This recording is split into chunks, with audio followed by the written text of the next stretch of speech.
Surrender అయిన తర్వాత మీకు ప్రభుత్వం ఇవ్వాల్సింది ఇచ్చిందా? 3,00,000 రివార్డ్ ఇచ్చారు. అంతే మీ మీద చాలా ఉంది కదా రివార్డ్ అప్పుడు.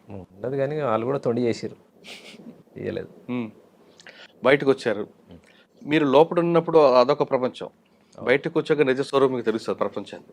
రకరకాల వ్యక్తులు, కుట్రలు, కుతంత్రాలు జరుగుతుంటాయి. అవన్నీ చూసినప్పుడు ఏమనిపించిందండి? ఆ జీవితమే మంచిది అనిపిస్తుంది. సరే వచ్చినాము, తప్పదు, ఉంటున్నాం, కానీ విలువైన జీవితం అదే. నీతి నిజాయితీగా నిలబడి, నీతి నిజాయితీగా, కుట్రలు కుతంత్రాలు లేకుండా, క్రమశిక్షణతోటి బతికిన రోజులు. సరే ఇబ్బందులు పడుతుండొచ్చు, తిండి ఉండకపోవచ్చు, నీళ్ళు ఉండకపోవచ్చు, రకరకాల ఇబ్బందులు ఉండొచ్చు, కానీ విలువైన జీవితం, విలువైన ఆశయం. ఇక్కడ రకరకాల మనుషులు ముందు మీతో నవ్వుతుంటారు, వెనక నుంచి గొంతు కోసే రకాలు ఉంటాయి. వాళ్ళని చూసినప్పుడు ఏమనిపిస్తుంటారు? అదే విలువైన జీవితం అంటున్నాగా. ఇక ఇది కుట్రల కుతంత్రాలు ఈ సమాజం కాబట్టి ఇక తప్పదు. సరే ఈ సమాజంలోకి వచ్చారు, పార్టీ చెప్తున్నట్టుగా నయం పిలిపించుకున్నారా? పిలిపించుకో అంటే అయితే అడవులు ఉండాలి లేదా తన దగ్గర ఉండాలనేది నయం పాలసీ. అవును. మీకు పిలిచి ఏం చెప్పాడండి? పిలిపించుకున్నాడు. ఎవరైతే నేను సరెండర్ అయిన దగ్గర నుంచి ఏ అయితే ఆఫీసర్ ఉన్నాడో, అప్పుడున్న ఆఫీసరు తనే తీసుకుపోయి వాళ్ళ కారు ఎక్కించిండు. అవునా? అంతే కదా, పోలీసు వాళ్ళే తీసుకుపోతారు, డిపార్ట్మెంట్ వాళ్ళే తీసుకుపోయి. ఎవరు ఆఫీసర్? ఉండే ఒక అతను, ఇంకా పేరు ఎందుకు కానీ ఆయన తీసుకెళ్ళి కారు ఎక్కించాడు. తీసుకుపోయాడు, తనే తీసుకుపోయి కారు ఎక్కించాడు. మాట్లాడిండు. అంటే మామూలుగా వచ్చినప్పుడు ఫస్ట్ మా ఇంటి దగ్గర నుంచి సిటీ పోదాం రా అని చెప్పిండు ఆఫీసర్. ఎందుకో సిటీ పోదాం అంటుండు అని డౌట్ అనిపించింది, కానీ తప్పదు, పోలీస్ అయినే కదా రమ్మంటున్నాడు, పోదాం అనేసి వెళ్ళిన తర్వాత కారు ఎక్కించుకున్నాడు. సరెండర్ ఇవాళ 19వ తారీఖు సరెండర్ అయితే 22వ తారీఖే నన్ను నయం కప్పచెప్పాను. ఇబ్రహీంపట్నం నుంచి ఎల్బీ నగర్ వచ్చింది. ఎల్బీ నగర్ నుంచి ఉప్పలు మాలుతుంది కారు. ఉప్పలు మాలుతున్నప్పుడే నాకు లైట్ వెలుగుతూనే ఉంది, అమ్మ ఇది తీసుకుపోతుండే, అటే పోతుంది అని. ఉప్పలు తీసుకొని ఉప్పల్ నుంచి బీబీ నగర్ క్రాస్ అయింది, ఇటు మళ్ళీ బీబీ నగర్ దాకా పోలేదు, కానీ ఉప్పలు దాటి బోడుప్పలు ఆ ప్రాంతానికి వచ్చినప్పుడు ఈయన కారు ఆగింది. ఇంకో కారు ఎక్కింది, ఇంకో కారు ఎక్కింది, ఇంకో కారు ఎక్కింది. 3 కార్లు మారినాం. ఫస్ట్ కార్ నుంచి సెకండ్ కార్కు మారినప్పుడే నా ఫోన్ తీసేసుకుంటారు, వాళ్ళ దగ్గర హ్యాండ్ ఓవర్ చేసుకుంటారు, మనిషిని పూర్తిగా చెక్ చేసి ఆ బండి ఎక్కించుకుంటారు. అట్లా 4వ కార్లో తను ఉన్నాడు, నయం. కారు ఎక్కంగానే నమస్తే అన్న అన్నాడు. నమస్తే అన్న అంట. ఇప్పుడు చంపుతున్న నిన్ను అన్నప్పుడు కూడా అన్నానే మాట్లాడతాడు నయం. ఆ టైప్ ఆఫ్ మనిషి. గుర్తుపట్టినవా అన్న అన్నాను. గుర్తుపట్టినా. నిన్ను గుర్తుపట్టని వాళ్ళు ఎవరు ఉంటారు రాష్ట్రంలో? గుర్తుపట్టినా.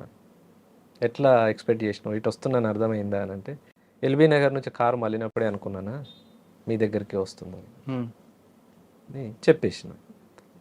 ఇక మాట్లాడిండు కొద్దిసేపే, ఒక 10-15 నిమిషాలు మాట్లాడి, అన్న మీకు తర్వాత నేను మళ్ళీ కలుస్తా, ఇప్పటికైతే మంచిగానే ఉండు, మీ కుటుంబం గురించి నాకు అంతా తెలుసు, పేద కుటుంబము, బయటకు వచ్చినావు కదన్నా, మరి ఎట్లా బతకాలనుకుంటున్నావు అంటే ఒక టాక్టిక్గా మాట్లాడతాడు మనిషి. మాట్లాడేది కూడా పేద కుటుంబం, ఇన్ని రోజులు నువ్వు పార్టీలో పని చేసినావు, నీకెవరు పని ఇస్తారు, ఏడ పని చేసుకోగలుగుతావు, అమ్మ కూలి పని చేస్తుంది, నాయన కూలి పని చేస్తాడు, అంతంత మాత్రం కుటుంబాలు, నీ మీద 32 కేసులు ఉన్నాయి, ఇన్ని కేసులు కోర్టుకు తిరిగి నువ్వు ఎప్పుడు పని చేసుకోగలుగుతావు, కుటుంబ పోషణ ఎట్లా జరుగుతుంది, ఇదంతా నీకు సాధ్యమా అంటే మనిషిని ఒక గీత గీసి తను ముందే గీసుకున్న గీతలో దింపాలనే ప్రయత్నంగా మాట్లాడతాడు. మాట్లాడాడు. సరే ఇక ఆయన మాట్లాడండి, ఆయన మాట్లాడేదానికి చెప్పే సమాధానం చెప్పినా, సరే అన్న పోతాను, సరే ఎల్లు అని ఒక 10,000 ఇస్తున్నాడు. నాకు వద్దన్నాను.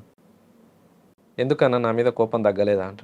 నీ మీద నాకేం కోపం అన్నా, నా పైసలు తీసుకుంటలేవంటే నా మీద కోపం ఉన్నట్టే, నాకెందుకన్నా పైసలు అని. నీ పరిస్థితి నాకు తెలుసా అన్న, నువ్వు పేదరికంలో ఉన్నావు, బయటకు వచ్చినావు, నీ ఖర్చులు ఉంటాయి, తీసుకో 10,000 అని. నాకు వద్దన్నాడు. అయితే నన్ను చంపాలనే వచ్చినావు నువ్వు బయటకు అంటాడు. నేను బతకాలని బయటకు వచ్చినోని నిన్ను చంపాలని నేను ఎందుకు అనుకుంటా, నాకేమంత పని, చేసిన రోజులు చేసిన, ఇక చాలు అనుకుని నేను బయటకు వచ్చిన, నిన్నెందుకు చంపుతా, మరి నా డబ్బులు ఎందుకు తీసుకుంటలేవు, నా డబ్బులు తీసుకుంటలేవంటే నా మీద పగ ఉంది నీకు. ఇలా కాకుండా ఇంకా 4 రోజులకైనా నువ్వు యాక్షన్ టీమే కాబట్టి ఒక 4గురిని వేసుకొని నన్ను చంపుతావు నువ్వు, ఇట్లా మాట్లాడతాడు. అమ్మ ఎందుకు వచ్చిన వాళ్ళు, సరే ఇయ్యన్న అని చెప్పేసి తీసుకో. అట్లా ఒక 5-6 సార్లు పిలిపించుకొని కలిసిండు. ఆ టైంలో పార్టీలో జరుగుతున్న విషయాల గురించి అడిగాడు. అడుగుతాడు ఏం జరుగుతుంది, తన గురించి ఎవరెవరు ప్లాన్ వేస్తున్నారన్న విషయాలు. స్టేట్ కమిటీ ప్లానింగ్ జరుగుతుందా, సాంబశివుడి గురించి కూడా అడిగాడా? అందరి గురించి అడుగుతాడు. ఇక తన టార్గెట్లో ఎవరెవరైతే నాయకత్వం ఉన్నారో ఆయనకు లిస్ట్ ఆఫ్ ఉంటుంది, లిస్ట్ ఏదైతే రాసుకుంటాడో. ఎవరెవరి గురించి అడిగాడు ఆయన? స్టేట్ కమిటీ మెంబర్లు ముఖ్యంగా ఎవరెవరు ఉన్నారు, సిటీ కౌంటీలో ఎవరెవరు ఉన్నారు, వాళ్ళ పేర్లు అడుగుతాడు. ఆయనకు సంబంధించిన పోలీస్ ఆఫీసర్లు ఉన్నారు కదా, ఇంట్లో ఎవరైనా మీ టార్గెట్ ఉన్నారా, రేపు అతి తొందరలో జరగబోయే యాక్షన్ ఏది, ఇవన్నీ అడుగుతాడు. చెప్పారా మీరు భయపడి? కొన్ని చెప్పాల్సిన చెప్తాం, తప్పదు మరి. పులి నోట్లోకి వచ్చినాం, అవును, తప్పదు చెప్పి. పులి మీద కూర్చున్నారు. అదే పులి దగ్గరకు వచ్చినాం, కాదంటే అది కరుస్తుంది, మిగుతుంది. బతకాలని బయటకు వచ్చిన వాళ్ళు. ఎవరి గురించి చెప్పారు అప్పుడు ఆఫీసర్ టార్గెట్? ఇప్పుడు కొంతమంది ఉండే, ఇంకా వాళ్ళ పేర్లు చెప్పేసినాం. ఇంకా వాళ్ళ ఏమన్నాడు? ఆ విధంగా ఎన్నిసార్లు కలిశారు?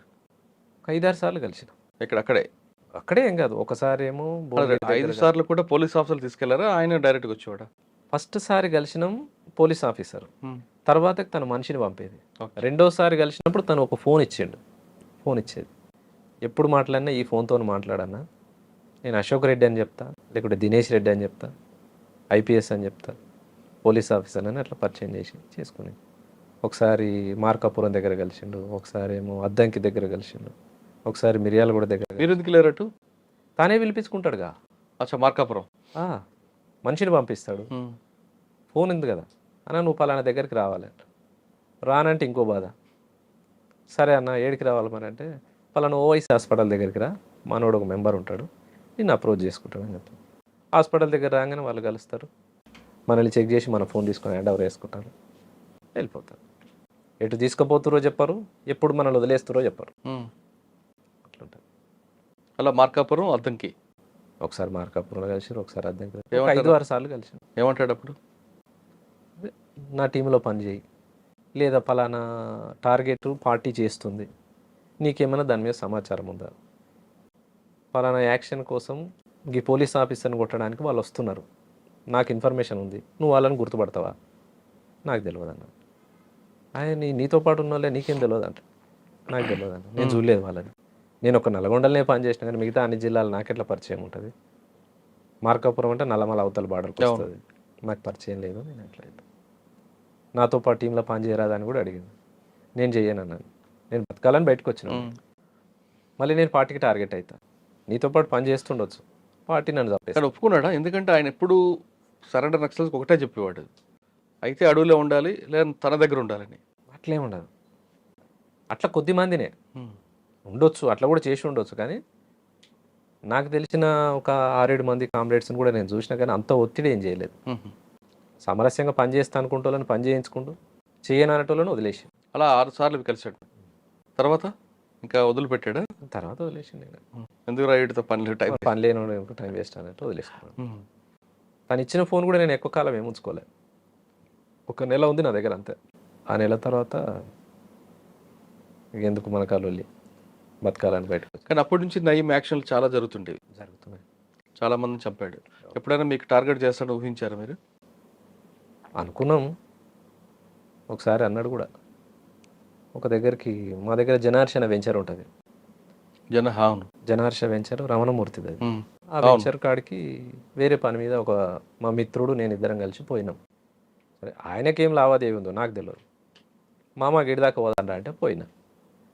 ఇక తనే మాట్లాడుకుని నేను బయట కూర్చున్నా, వచ్చేసిన. తెల్లారి ఫోన్ వచ్చింది, డబ్బులు వసూలు చేస్తున్నాం అంటాడు. ఎక్కడన్నా అని, పలానా జనార్ష కంపెనీ దగ్గరకు పోయినావుగా అన్నాడు. పోయినా అన్నాడు. మరి ఏం మాట్లాడినవాడా అంటాడు. నాకు తెలియదు, నేనేం మాట్లాడలే. మా మామ రమ్మంటే పోయినా, మా మామ మాట్లాడుకున్నాడు. ఏం మాట్లాడుకుంటూ ఆయనకేం లావాదేవీ ఉంది నాకేం తెలుసు. లేదు, నువ్వు డబ్బులకే పోయినావు, నువ్వు డబ్బులే వసూలు చేస్తున్నావు. నిరూపించన్నా, నేను నిజంగానే డబ్బులు అడిగినట్టు నువ్వు నిరూపించు, నువ్వు ఏ శిక్ష చేసినా నేను సిద్ధమే, నువ్వు వేడికి రమ్మన్నా వస్తా అని చెప్పాను. నువ్వు అట్లా ఇట్లా ఎక్స్ట్రాగా నీ మాట్లాడండి. సరే అన్న, మీ ఇష్టం, నేనైతే బయటకు వచ్చిన, మీకు దొరకని ప్లేస్లో అయితే లేను, నా ఇల్లు తెలుసు, నేను ఏడుండేది తెలుసు, అంతా మీకు తెలుసు, మీ ఇష్టం అన్న. ఇంకా అప్పటి నుంచి బంద్గా, ఇంకా ఫోన్లు లేవు, మనిషి లేవు.